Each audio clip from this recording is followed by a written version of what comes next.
ತೊಲಗಲಿ, ವಕ್ಫ್ board ತೊಲಗಲಿ.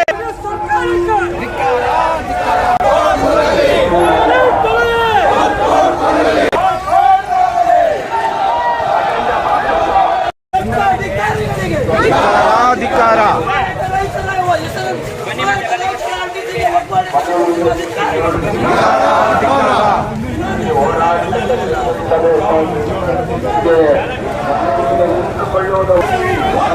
ತೊಲಗಲಿ, ವಕ್ಫ್ board ತೊಲಗಲಿ.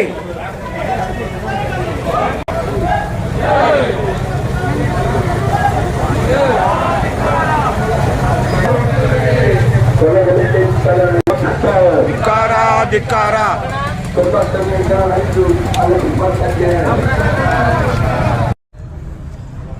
ಇಡೀ ರಾತ್ರಿಯಿಂದ ರಾತ್ರಿ ಆಯ್ತು ಕೆಲಸ. ಅದು ಅಗವತ್ತಾಗಿದ್ರೆ ನಾವು ಏನೋ ಇರ್ಬೋದೇನೋ ಅಂತ ಸುಮ್ಮನೆ ಆಗ್ಬಿಡ್ತಿದ್ವಿ.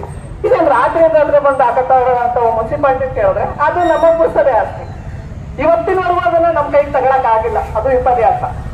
ಯಾಕಂತಂದ್ರೆ ಅಲ್ಲಿ ಶಿಶುವಾರ ನಡೆಸ್ತಾರೆ ಅಂತ ಕೊಟ್ಟು ಬೇರೆ ಬಿಲ್ಡಿಂಗ್ TOPC ಕೊಟ್ಟೇ ನೋಡೋವೆ ಇವತ್ತು ನಮ್ಮ ಮುನ್ಸಿಪಾಲಿಟಿಯವರು ಆ ಆಸ್ತಿನ ವಾಪಸ್ ತಗೊಳಕ್ ಆಗಿಲ್ಲ.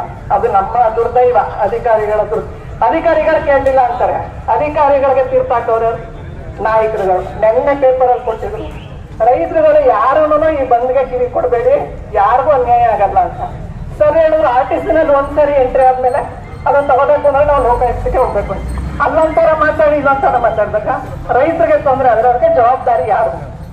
ಹೋರಾಟದ ದಾರಿಯಿಂದಲೇ ನಾವು ಕಲ್ಕೋಬೇಕು ಎಲ್ಲಾನು. ಏನದ ಆ ಹೋರಾಟಕ್ಕೆ ಎಲ್ಲರೂ ಸಹಕಾರ ಕೊಡಿ.